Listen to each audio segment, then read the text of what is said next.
देखो, सुनो, ये, अरे ये पॉइंट सुन लो यार, एक पॉइंट सुनो। आपने ये पूरी की पूरी लाइन एक सिंगल लाइन में लिखी है, ठीक है। जब भी आप कोई फंक्शन यूज करते हो, जैसे ऊपर भी हमने एक बहुत बड़ी क्वेरी लिखी थी एग्जांपल के तौर पर, छोटा सा एग्जांपल बताता हूँ। जैसे आपने एक ये क्वेरी लिखी थी, ये वाली, ये वाली, ठीक है। अब अगर आप इस क्वेरी को देखोगे तो ये पूरी की पूरी एक सिंगल क्वेरी है जो एक साथ लिखी हुई है। मुझे क्या करना है, इसको मल्टी लाइन बनाना है। पर मल्टी लाइन बनाने के लिए अगर आप कहीं पर भी एंटर प्रेस कर देते हो, जैसे डॉट है, इस डॉट के बाद अगर आप एंटर प्रेस कर दोगे तो ये कुछ ऐसा दिखाई देगा। आप फिर से यहां पर मान लो आप फिर से एंटर प्रेस कर दोगे तो कुछ ऐसा दिखाई देगा, और इसे आप रन करोगे तो एरर दे देगा। मुझे क्या करना है, इसको मल्टी लाइन बनाना है। तो मल्टी लाइन बनाने के लिए किसी भी क्वेरी को, अगर बहुत बड़ी क्वेरी है तो कुछ नहीं करना, उसके स्टार्टिंग में ब्रैकेट और उसके एंड में ब्रैकेट, बस। तो ये आपका क्या करेगा, पूरी एक सिंगल बना देगा पूरी मल्टी लाइन लिखने के लिए। बात समझ पा रहे हो? सेम यहां पर वही लिखा हुआ है जो मैं आपको बताने की कोशिश कर रहा हूं, समझो। देखो, यहां पर आप देख रहे हो, यहां पर मैंने सिंगल लाइन में तो लिखा है, पर मैं अगर एंटर प्रेस कर दूंगा यहां पे तो ये कुछ ऐसा हो जाएगा। अब ये सिंगल है, आपको क्या करना है, पूरे के पूरे को सिंगल बनाना है, ठीक है। तो यहां पर ब्रैकेट और फिर एंड में ब्रैकेट, तो ये मल्टी लाइंस में हो जाएगा। सेम कोड आपका नीचे लिखा हुआ है और उसमें लिखा क्या है जरा समझना, और फिर आउटपुट आप समझाना। यहां पर लिखा है प्रीमियर लीग को, मतलब डेटा फ्रेम जो था, ग्रुप बाय करो स्टार्टिंग एट और होम टीम के बेसिस पर। होम टीम के गोल्स के बेसिस पर उसका सम और मीन निकालिए। समझते रहो ना, आउटपुट समझना। अब आउटपुट आपके पास कुछ ऐसा आएगा।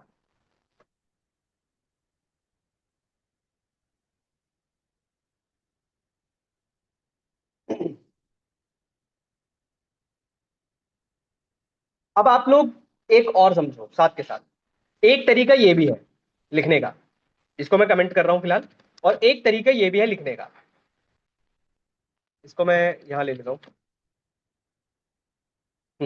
एक तरीका ये भी है, अगर आप इसे लिखते हो कुछ, अच्छा एक सेकेंड,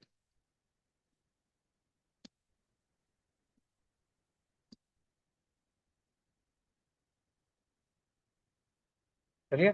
अब देखो, अगर मैं इसको प्रिंट करता हूं तो आपको कुछ ऐसा दिखाई देगा, ठीक है। अब आपके पास ये भी एक तरीका है, ये भी एक तरीका है, लिखे दोनों ही सेम है, बस फर्क क्या है कोई बताएगा? और देखो, फॉर्मेट, देखो, आप अगर ध्यान से देखोगे तो आपको दिखाई देगा कि एग्रीगेशन में एक जगह तो हमने डिक्शनरी पास की हुई है और एक जगह हमने डायरेक्टली लिस्ट पास की हुई है। एक और काम करता हूं मैं आप लोगों के लिए, छोटा सा और चेंज कर देता हूं, मैं ये हटा ही देता हूं, समझा दूंगा। एक सेकंड रुकना, एरर दे देगा पर ऐसे यार, चलने दो, एरर दे देगा, यहाँ पर पास करना पड़ेगा कि निकालना क्या है। यहाँ पास एरर, चलो मैं आपको ऐसे ही समझा देता हूँ, समझो।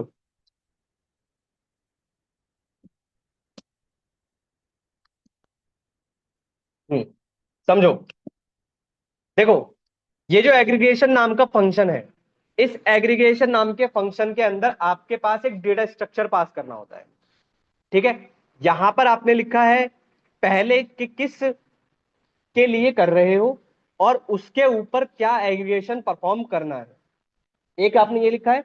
दूसरा यहां पर आपने लिखा है कि डायरेक्टली एग्रीगेशन में होम टीम गोल्स और उसका सम। आप लोग मुझे बताओ दोनों में से बेटर कौन सा है? दोनों तरीके हैं आपके पास, दोनों का आउटपुट आपको सेम ही दिखाई देगा, पर फिर बेटर कौन सा है? रीजन, बिल्कुल, ये बात समझ में आ रही है। समझो, इसमें और उसमें क्या फर्क है। एक एडवांटेज ऊपर वाले का यह है कि एग्रीगेशन में एक डिक्शनरी पास हो रही है। डिक्शनरी में आपके पास की वैल्यू पेयर पास किया आपने, की आपने कॉलम पास कर दिया, और क्या नाम है, वैल्यूज में आपने एग्रीगेशन फंक्शन पास कर दिया। यहां पर आप एक टाइम पर एक ही कर पाओगे, पर यहां पर अगर आपको मान लो दूसरी टीम का चाहिए, मल्टीपल की वैल्यू आप पास कर सकते हो। जैसे आपने कहा अवे टीम का निकालना है, तो आप अवे टीम के लिए भी निकाल सकते हो। बात समझ पा रहे हो? तो यहां पर आप की पूरा पास कर सकते हो अवे टीम। पर अगेन अभी तो फिलहाल गलती दिखाई देगा। अवे टीम नेम, और उसके लिए आपको क्या निकालना है, मान लो सम निकालना है। अभी आगे चल के समझ में आ जाएगा, ये है, ये यूज होगा कुछ ऐसा। तो इसका आउटपुट कुछ ऐसा दिखाई देगा। ठीक है, ये देख रहे हो, मैंने क्या लिया, away team name, sorry away team goals.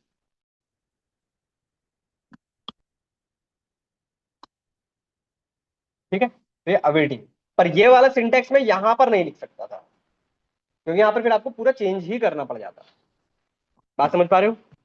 तो मैं आपको कहूंगा प्रायोरिटी हमेशा इसको ही देना। ये पहला तरीका है।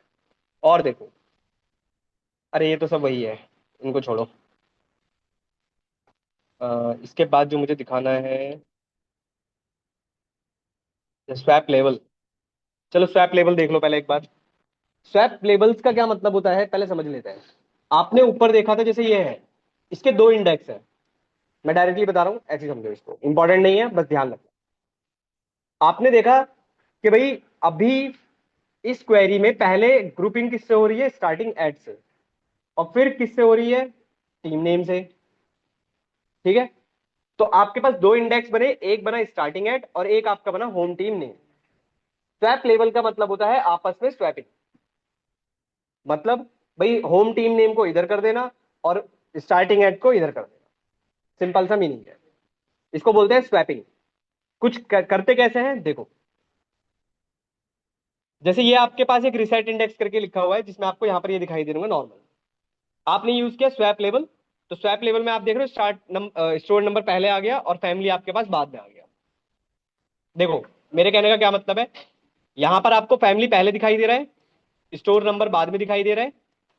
यहां पर जब स्वैप हो गया तो स्टोर नंबर पहले आ गया और फैमिली आपके पास बाद में आ गया। बात समझ पा रहे हो? सिंपल सा स्वैपिंग बोलते हैं इसको। कैसे यूज करना है, कैसे यूज होगा देखो। जैसे ये हमारे पास starting at home team name का सम और मीन, यहां पर आपको दिखाई दे रहा हूं ग्रुपिंग। अब अगर आप स्वैप करते हो तो देखो कुछ ऐसा हो जाएगा बस। आपको होम टीम पहले दिखाई दे रहा होगा, फिर स्टार्टिंग एट बाद में दिखाई दे रहा होगा। इसको बोलते हैं स्वैपिंग या स्वैप लेवल। अब इसी में एक और आ जाता है आपके पास, ये भी समझ में आ रहा होगा फिर अब आपको। आर्सेनल के लिए निकाल रहे हो,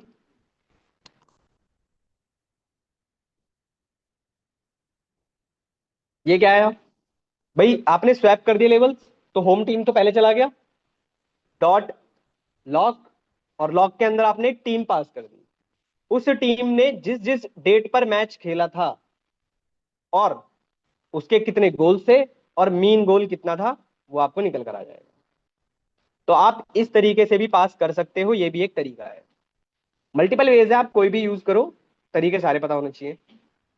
और देखो और क्या इसके अंदर बताने के लिए। रिसेट इंडेक्स आपको ऑलरेडी पता है यार, रिसेट इंडेक्स पता है ना सबको। वो 0 1 2 3 कर देना बस, और कुछ नहीं है। आपके पास कुछ ऐसा आ जाएगा। जैसे इसमें जो है आउटपुट जो आ रहा है आर्सेनल का, यहां पर स्वैप करने के बाद कुछ डेटा आया, आर्सेनल की टोटल कितनी रोज आई, ये हम इससे तो नहीं पता लगा पा रहे थे। जैसे ही हमने रिसेट इंडेक्स किया तो हमें कुछ, इसका ही है ना, अच्छा ये तो रिसेट इंडेक्स का है। हाँ, अब अगर आप करोगे रिसेट इंडेक्स करने के बाद, तब आप फिर से निकाल सकते हो, तो आपको पता चल जाएगा कि कितनी है। अभी तो टोटल 380 रोज आ रही है हमारे पास। यहाँ तक कोई डाउट है तो पूछ। इसके बाद अगेन एग्रीगेशन ही है आपका। हाँ, ये पता है ना, मिन मैक्स नेम्ड, ये भी यूज करना है। बहुत है इतना। चलो आगे, एक और देख लो, थोड़ा सा और देख लो,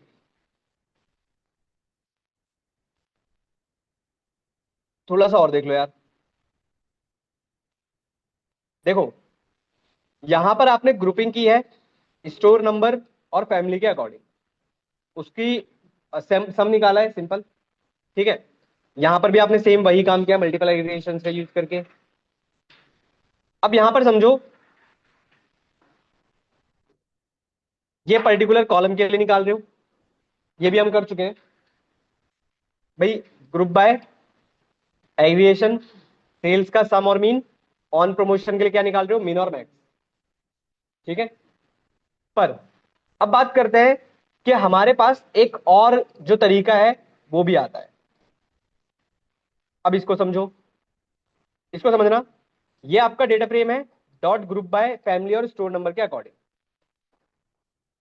डॉट एग्रीगेशन। एग्रीगेशन में सेल्स सम, ये सेल्स सम का यहां पर मीनिंग क्या है, सेल्स सम आपका क्या बनेगा, कॉलम नेम। नहीं समझे, यहां पर देखो ये दिखाई दे रहा है सेल्स सम, या एक्चुअली में आपका क्या बना है, कॉलम नेम। इस कॉलम नेम पर निकल कर क्या आ रहा है, सेल्स का सम। बात समझ पा रहे हो। इसी तरह सेल्स एवरेज, इसमें क्या निकल रहा है, सेल्स का मीन। फिर on promotion max, on promotion के लिए क्या निकाल रहे हो, मैक्सिमम वैल्यू। ये वाला ज्यादा प्रिफर कर सकते हो आप, इसको बोलते हैं नेम्ड एग्रीगेशन। तो इसको कंटिन्यू करेंगे कल। प्रैक्टिस आपके लिए यहां पर लिखा हुआ है, प्रैक्टिस आपके लिए। इसके आगे और भी चीजें हैं, बहुत है वैसे तो, प्राइवेट टेबल। ठीक है, इसके लिए आगे कंटिन्यू कल करेंगे। अटेंडेंस लगा देना भाई।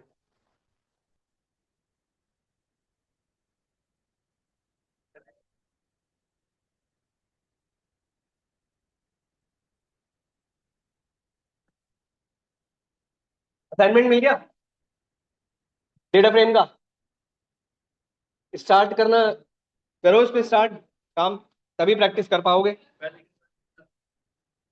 इमेजेस की, इमेजेस वाले फोल्डर में रख दी।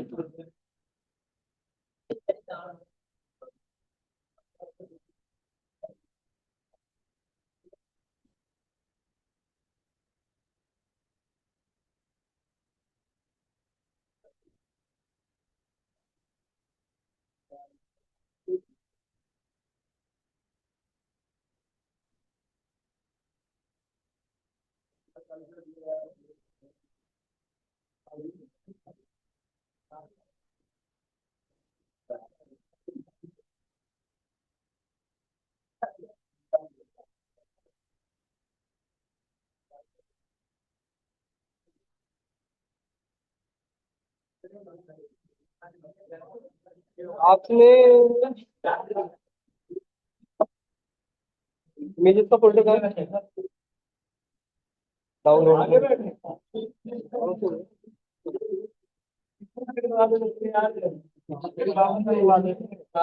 अगर क्या है तो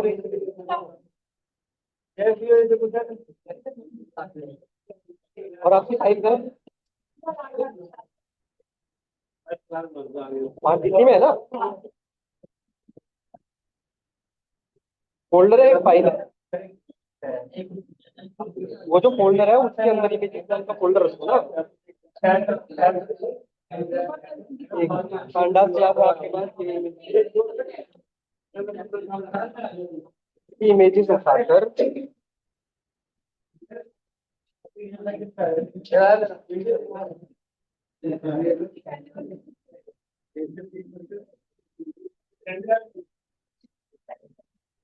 इमेजेस कैसे आएगी, कितनी बार बता दिया है, कैसे फोल्डर बनाकर रखो, फोल्डर बनाकर बना के रखा हुआ है।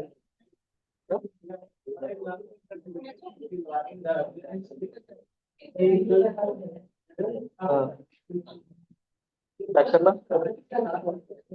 बाहर भी आ रही है। अरे यहाँ के अंदर तो बाहर भी ये फाइल कहाँ है आपकी? वो दूसरी जगह रखी है, आ जाएंगे फिर सेम लोकेशन पर रखोगे ना। इमेजेस का फोल्डर यहाँ है, ठीक है, यहाँ पर साइड में आप फाइल फाइल रखो, कितनी सारी फाइल फिर आ जाएगी, बता दें।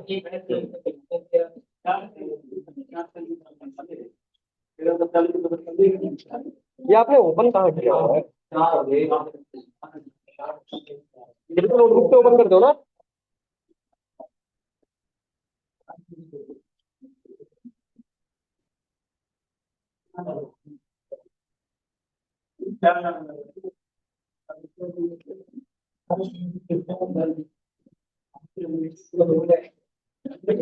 एक ही रात हो गया कर दियो। हाँ तो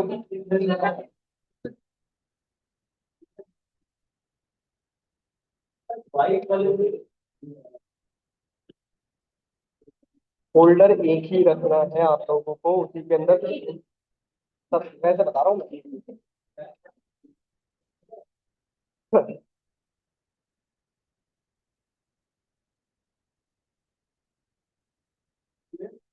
और सिर्फ जुपिटर नोटबुक उस पर्टिकुलर फोल्डर के अंदर ओपन कराना। चलो आई जाएंगी इमेजेस के फोल्डर के अंदर।